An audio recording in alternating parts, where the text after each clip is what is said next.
Entérate con Leslie, una plataforma virtual de noticias e información del Perú y del mundo. Entrevistas y transmisiones en vivo. www.enterateconleslie.com.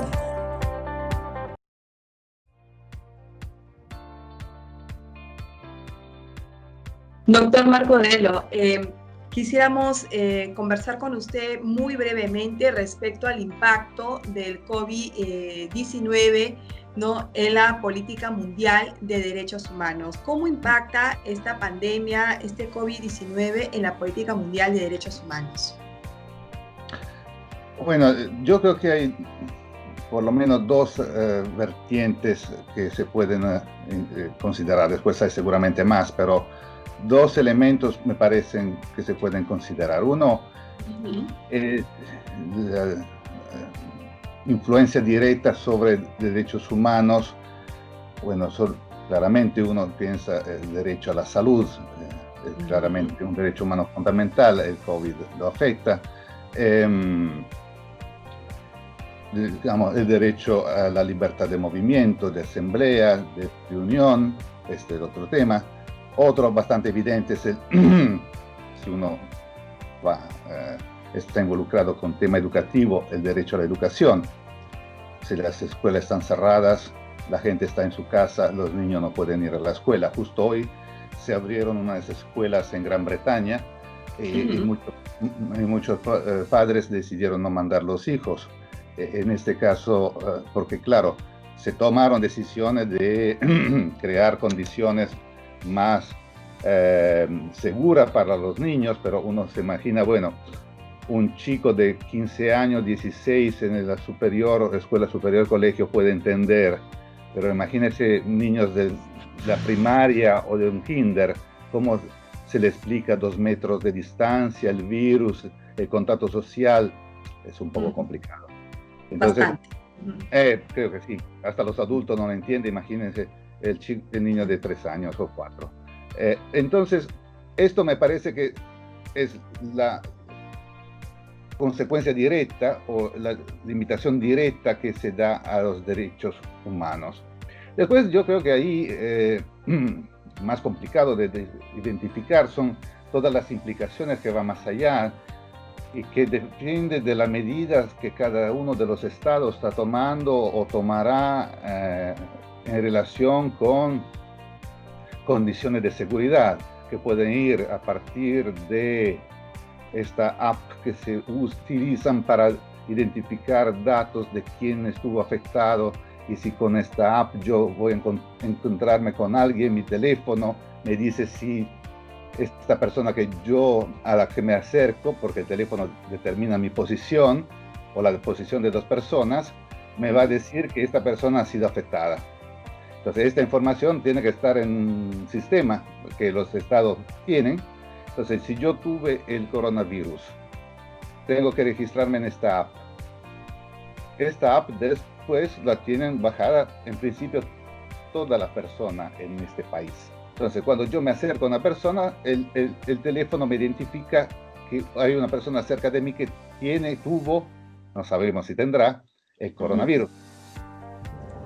Ahora bien, estas aplicaciones, ¿cuánta información tienen de cada uno? Tendrán seguramente el teléfono, tendrán la edad, tendrán otra. Entonces, en principio está bien, porque en principio sirve para identificar la persona, entonces tener más medidas porque yo no puedo saber en la calle quién lo tiene, quién lo tuvo. ¿Y eso no afectaría, profesor, a la intimidad de las personas? ¿Eso no afectaría a las personas, por ejemplo? Seguramente la cuenta bancaria, todos los ministerios de Finanzas y de Impuestos lo tienen. O sea, tampoco es algo. Cuando yo registro, o cada uno de nosotros lo registra para hacer un pasaporte, que casi todo el mundo ahora lo tiene, estos datos, ¿quién los tiene? Fecha de nacimiento, lugar, residencia, todo esto. Esta información está. Entonces, cuando uno busca en internet, te salen todos los pop-ups, lo que puede comprar, dónde puedes ir. Entonces, esta información ya está. Entonces, no sé si es un mal común que se va acostumbrando uno, o digamos que, pero en principio por salud mejor una app que ponerse una pantalla encima o un sombrero de asno para identificar los que tuvieron el virus. Entonces, esto puede ser una. La otra puede ser otra política, por ejemplo, política que los estados tomaron o están tomando como emergencia o legislación de emergencia. O sea, me parece declarar un estado de emergencia o un estado de sitio en comparación con el tema de derechos humanos no tiene ningún sentido.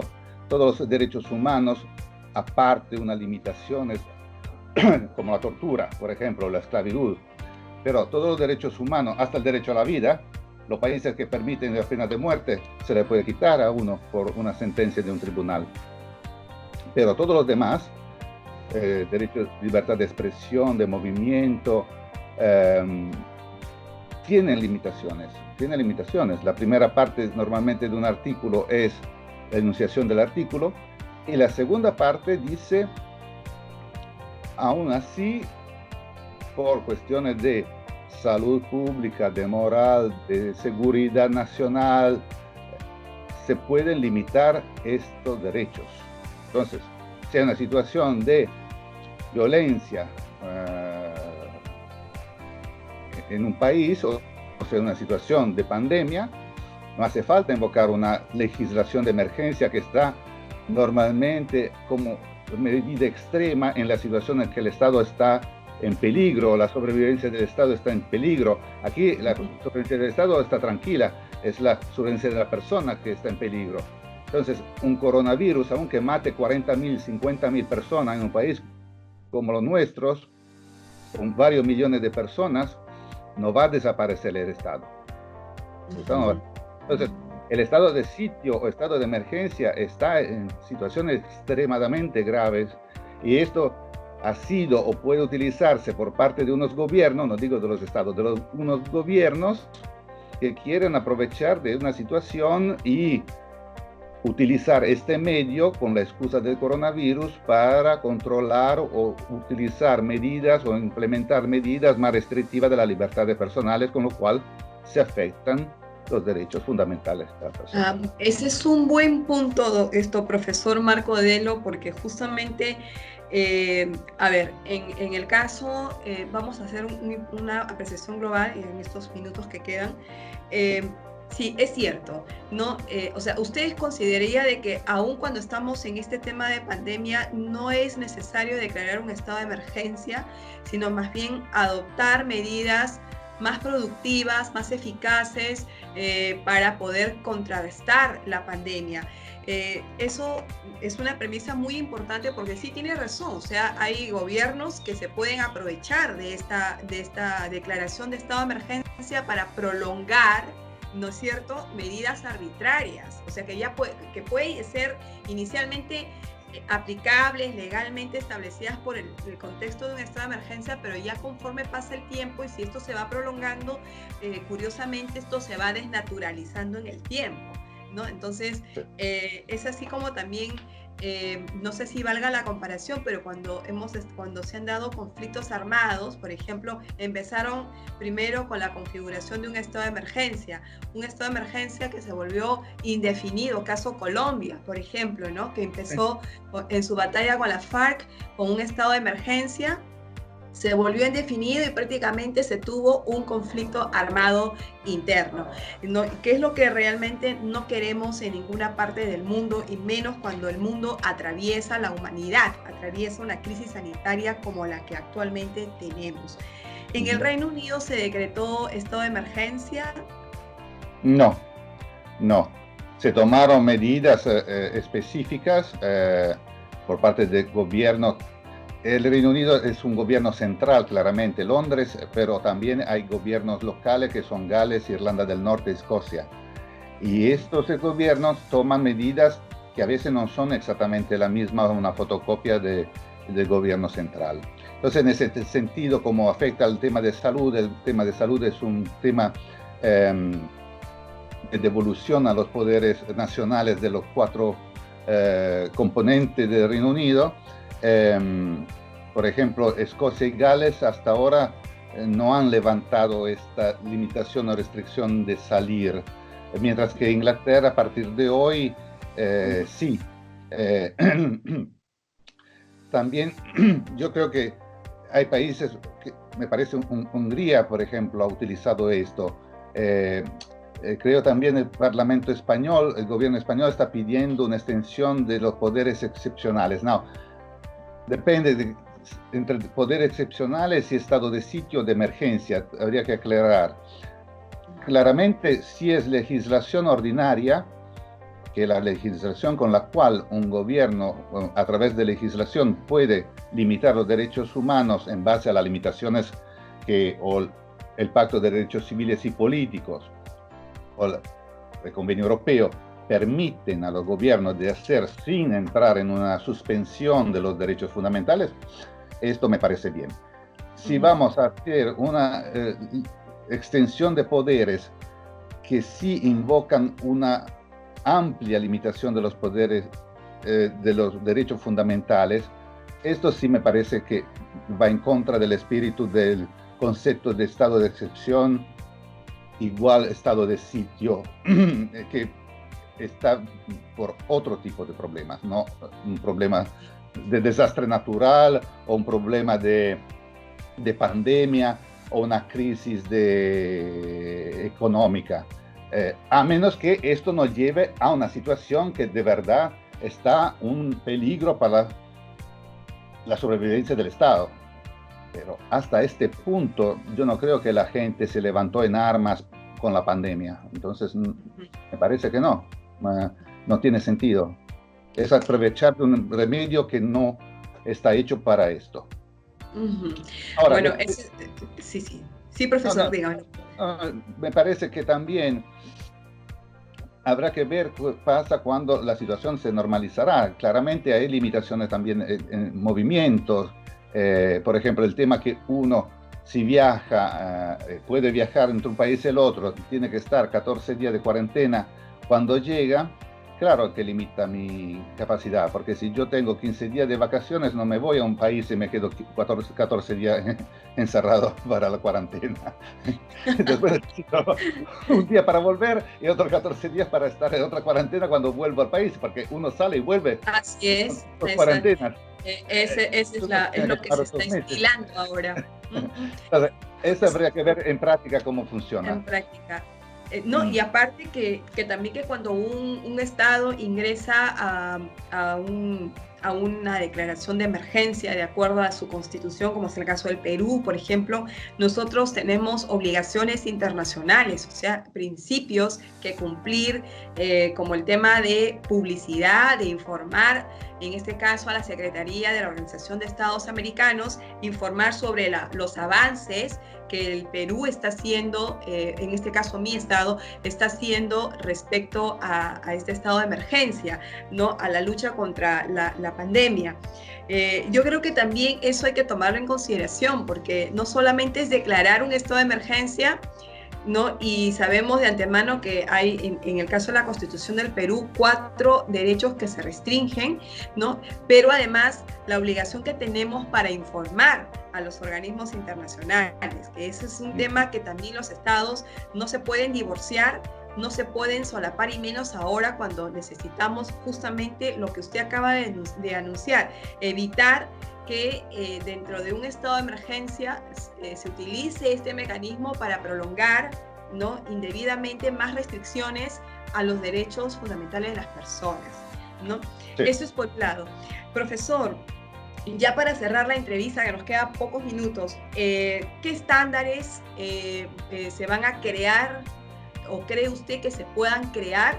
O de repente no necesitamos mayores estándares en derechos humanos, sino simplemente que los estados cumplan con sus obligaciones internacionales, o qué aspectos van a tener que priorizar, o sea, qué derechos vamos a priorizar ahora como estado a nivel mundial respecto al COVID-19 y nuestras políticas, ¿se entiende? Sí, yo creo que, por ejemplo, ahora está estos casos de las manifestaciones de Estados Unidos, por ejemplo, que están saliendo a la calle. Por ejemplo, esta es en principio una violación de la limitación de contactos o de salida a la calle de grupos. Reunión. Justo también en el fin de semana en Londres también hubo manifestaciones de este tipo para la misma motivación. Y la entrevista decían, bueno, es cierto que una persona está violando la ley porque está en un lugar público con otra persona y la distancia de 2 o 3 o 4 metros es complicado de tener. No se cumple.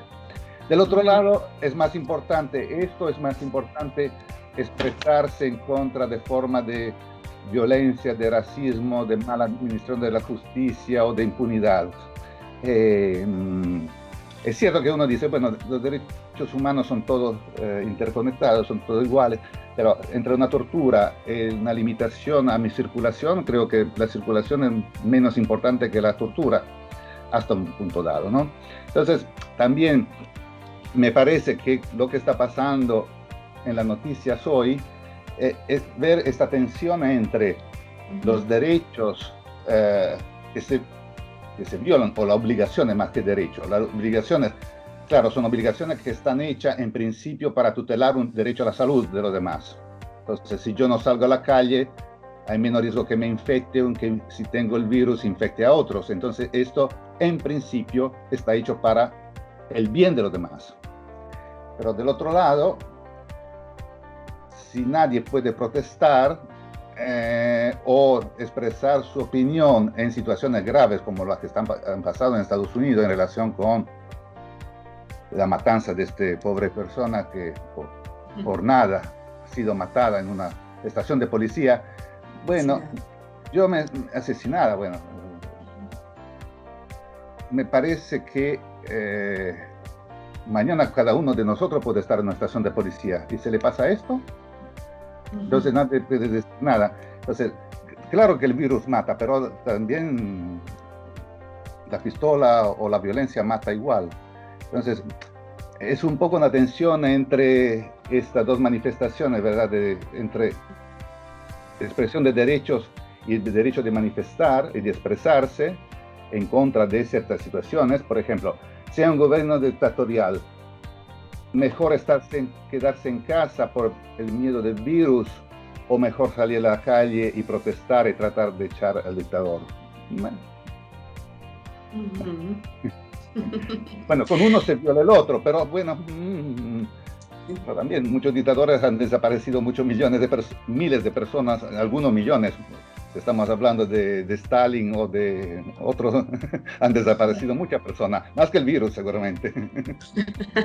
Bueno, entonces queda claro entonces que los estados hoy en día de cara al COVID-19 definitivamente tienen que priorizar en sus políticas públicas la salud, ¿no? Que va de la mano con el derecho a la vida, ¿no? Y en realidad, si hablamos de una interconexión de derechos, que es lo que realmente es así, en la práctica la interconexión, la interdependencia, en la medida en que los estados puedan fortalecer esa interconexión, sabiendo que si yo perjudico un derecho, no voy a perjudicar solo ese derecho, sino un grupo de derechos, que es una gama de derechos que tiene la persona. En esta pandemia, por ejemplo, está perjudicado el derecho a la salud, está perjudicado el derecho a la vida, como consecuencia ha venido desempleos, mucha gente se ha quedado sin trabajo, el acceso al trabajo, la pobreza, el hambre, ¿no? Muchas familias se quedaron... La situación del hogar. Claro, no puedo pagar servicios y si no tengo servicios no ejerzo derechos tampoco, porque me quitan el agua, la luz, el teléfono, porque no tengo cómo solventarlo. Las familias se quiebran, ¿no? Entonces la educación se convulsiona porque tengo que retirar a mi hijo que estudiaba en el colegio privado, lo tengo que pasar al colegio estatal, ¿no? Porque no puedo pagar una pensión dado que me quedé sin trabajo como consecuencia de ello. Entonces, si nosotros vemos en ese espectro realmente cómo el golpe ha sido tan duro que no solamente afecta a la salud, sino que a algunos ya afectó el derecho más importante, que es a la vida, y otros cómo es que todavía estamos resistiendo, ¿no? Esta pandemia con toda esta vulneración en conjunto, que se ha venido. Entonces yo creo que desde esa perspectiva, profesor, los estados creo que deberían de no solo fortalecer, sino de repente aplicar en sus políticas públicas prioridades inmediatas, ¿no es cierto? Se nos va, sí, bueno, ejemplo de países que han, por ejemplo, todo el tema de seguridad social, o con un salario mínimo, o con intervenciones en favor de empresas para que puedan mantener los empleados. Esto, bueno, muchos dicen, bueno, depende del poder o de la situación económica del país. Es cierto que ciertos países a lo mejor lo pueden hacer más que otros. También una responsabilidad de los países que no tienen los recursos. ¿Por qué no lo tienen? O se lo malgastaron, o se lo robaron, o no sé qué. Es cierto que hay países que están en situaciones malas, pero no es cierto por la culpa del Banco Mundial. Tendría que haber un poco que pasar con los políticos de estos países en los últimos años. Entonces, esta es una cuestión que siempre se echa la culpa a los demás, pero es cierto que también puede haber fórmulas o intervenciones de países que puedan tratar de promover, por ejemplo, formas de política pública, sino de inmediato a lo largo plazo, tratando de solucionar este tipo de problema que se va a mantener un tiempo, porque no es que termina el virus, todos estamos igual, no vamos a estar igual. Todas las empresas, los negocios, ¿cómo hacemos? Entonces, yo creo que también ahí en cuestión ciertos de recursos, primero, si están, cómo se utilizan. Porque es cierto que muchos países que dicen que no tienen recursos, después tienen experimentos de la bomba atómica. Bueno, termina la bomba atómica, déjala de un lado y compra vacunas. No digo toda la bomba atómica, pero uno. El otro, que también yo creo que es cierto que los países y estas medidas son importantes. Nadie dice que no, los científicos también dicen que es importante la distancia, el aislamiento, hasta que no se encuentre una vacuna o se conozca mejor la configuración de este virus, la consecuencia, la estructura. Pero del otro lado, es cierto que después, si los estados, como dijimos antes, aprovechan de esto y van utilizando esto como una excusa para otro tipo de maniobras que no tienen ninguna relación con el virus, sino puro mantenimiento del poder o aprovechamiento del poder, esto va a generar también una reacción. Exactamente. Una reacción exactamente. De la sociedad, entonces, sin duda. Entonces uno no puede después echarle la culpa a la gente que, bueno, si la gente, la población está convencida que estas medidas están en su favor y que se tomarán otra medida o se cambiarán estas medidas o abrogarán esta medida una vez que hay mejor situación científica, conocimiento, bien, pero si la gente empieza a ver que esta es una trampa no creo que va a generar mucha satisfacción. Bien, profesor Odelo, nos gana el tiempo, es tirano en televisión, pero le agradecemos muchísimo el enlace con el programa Entérate con Leslie. Nos quedó muy claro cuáles son realmente las obligaciones de los estados y las prioridades que tiene que establecer de cara a la pandemia. Muchísimas gracias, profesor. Hasta otra oportunidad. Buenas gracias. Quiero felicitar a Leslie por su programa. Realmente es un programa en donde hay mucha información, también propuesta analítica y opinión, y en ella participan destacados comentaristas. Sin duda, ella es abogada, conoce muy bien el derecho, sobre todo el derecho constitucional y público, pero también es una excelente periodista. y le auguramos éxitos, no solamente presentes, sino por supuesto a futuro. Gracias, Leslie, por contribuir con la opinión pública y por contribuir con la justicia a través de opiniones jurídicas y políticas. Hoy quiero felicitar a Entérate con Leslie, conducido por Leslie Yatas, en su tercer aniversario. Este espacio nos ha permitido conocer y comprender de una mejor manera las principales instituciones de nuestro país. Creo, por lo tanto, que su importancia en la vida nacional ha sido indiscutible. Felicidades al programa y felicidades a Leslie Yatas. Soy Rosa María Loyola, jefa de informaciones de Diario Nuevo Sol, y desde nuestro medio de comunicación hacemos extensivo un cordial saludo por el aniversario del programa Entérate con Leslie, que conduce la doctora Leslie Yatas Ramírez, quien junto a sus invitados analizan temas de coyuntura que hacen historia en el país. A nombre del directorio ejecutivo de Diario Nuevo Sol y Nuevo Sol TV, deseamos éxitos para que continúe en el primer lugar de sintonía. Gracias, doctora Leslie, por mantenernos siempre informados. Leslie, mis más sinceras felicitaciones por este tercer aniversario y espero que sean muchos más y sobre todo con el éxito y con una característica de que siempre eres una triunfadora como entrevistadora. Gracias.